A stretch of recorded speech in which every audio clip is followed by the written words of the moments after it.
TNSTC driver conductor recruitment செய்திகள். அரசு போக்குவரத்து கழகத்தில் 20,000 காலி பணியிடங்களை நிரப்பக்கோரி மாநிலம் தழுவிய போராட்டம். வாங்க பார்க்கலாம். போக்குவரத்து பணியாளர்கள் 18ஆம் தேதி ஆர்ப்பாட்டம். ஜூன் 11 வெளியான தகவல்.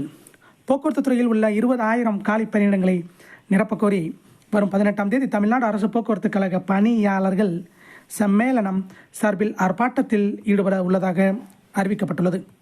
இது குறித்து அதன் பொதுச் செயலாளர் டிவி பத்மநாபன் வெளியிட்டுள்ள அறிக்கை.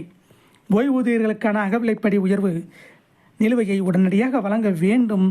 போக்குவரத்து துறையில் உள்ள 20,000 காலி பணியிடங்களை நிரப்ப வேண்டும். ஓட்டுநர் மற்றும் நடத்துனர்களை தாக்குபவர்களை குண்டர் சட்டத்தில் கைது செய்ய வேண்டும் உள்ளிட்ட பல்வேறு கோரிக்கைகளை முன்வைத்து வரும் 18ஆம் தேதி மாலை 3 மணி அளவில் சென்னையை தவிர்த்து விழுப்புரம், சேலம், கோவை, மதுரை, நெல்லை, புதுக்கோட்டையில் உள்ள போக்குவரத்து தலைமை கழகங்கள் முன்பாக ஆர்ப்பாட்டத்தில் ஈடுபட உள்ளோம்.